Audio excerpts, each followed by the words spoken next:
बड़ी खबर आपको बता दें, पाकिस्तान के साथ बढ़ते तनाव के बीच रक्षा मंत्रालय का एक और बड़ा फैसला।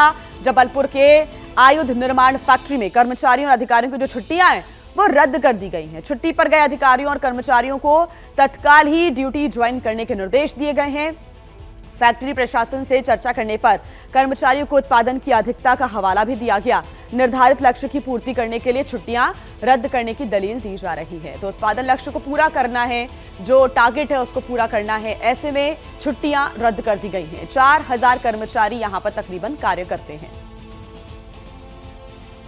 खमरिया में एक आदेश किया गया जिसके तहत कर्मचारियों की जो छुट्टी है वो रद्द कर दी गई, कैंसिल कर दी गई।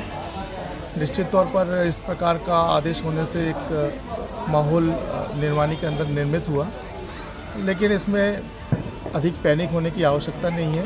हमने जब इस विषय पर प्रशासन से बात की तो प्रशासन द्वारा हमें ये जानकारी प्राप्त हुई है कि उत्पादन की अधिकता को देखते हुए और छुट्टी कैंसिल कर दिया गया है।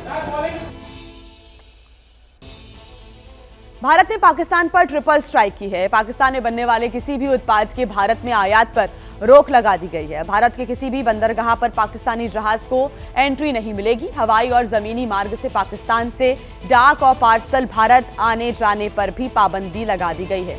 तो भारत की पाकिस्तान पर आर्थिक स्ट्राइक, लगातार पाकिस्तान के खिलाफ भारत की तरफ से कड़े एक्शन लिए जा रहे हैं। अब पाकिस्तान से सभी जो आयात है उन पर भी बैन लगा दिया गया है। भारतीय बंदरगाहों पर पाकिस्तान के जहाजों की एंट्री को बंद कर दिया गया है। डाक पार्सल लाने पर भी पाबंदी लगा दी गई है। तो ये बड़ी जानकारी।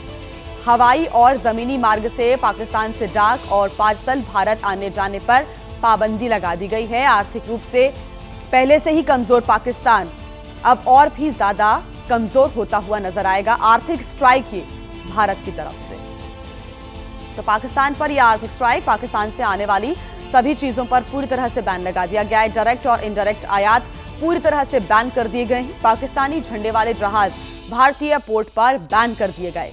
मर्चेंट शिपिंग एक्ट के तहत यह फैसला लिया गया है। बेहद महत्वपूर्ण यह फैसला, जिसमें भारतीय झंडे वाले जहाजों को पाकिस्तानी पोर्ट पर जाने की मनाही, और अब ये पाकिस्तान पर एक और आर्थिक स्ट्राइक। तो भी प्रधानमंत्री जी फैसला लेंगे वो मुल्क और अवाम की बहबूदी के लिए, हमें उसमें ज़्यादा बात करने की जरूरत नहीं है। आउट ऑफ टर्न बात करने की जरूरत नहीं, क्योंकि होम मिनिस्ट्री के पास, डिफेंस मिनिस्ट्री के पास एक ऐसी रिपोर्ट होती है जो शायद हमारे पास, आपके पास ना हो।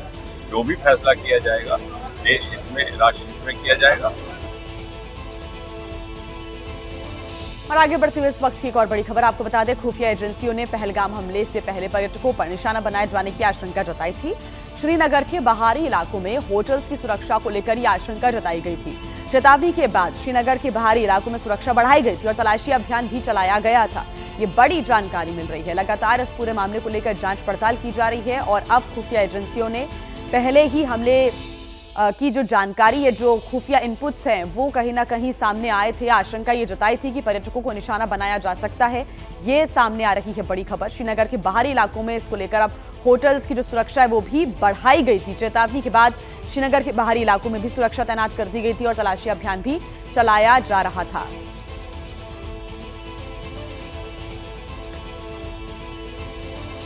तो पहलगाम हमले के बाद जम्मू कश्मीर पुलिस की आतंकवादियों के मददगारों पर नकेल कसने की कवायद लगातार जारी है। इसके तहत कल कई जगहों पर तलाशी ली गई है। सुरक्षा बलों ने आतंकवाद समर्थक ढांचे को नष्ट करने के लिए कई जिलों में तलाशी तेज कर दी है। ये तलाशी प्रतिबंधित संगठनों के आतंकी सहयोगियों के खिलाफ जारी कार्रवाई का एक बड़ा हिस्सा है और यूएपीए के तहत दर्ज मामलों की जांच के तहत भी ये तलाशी ली जा रही है।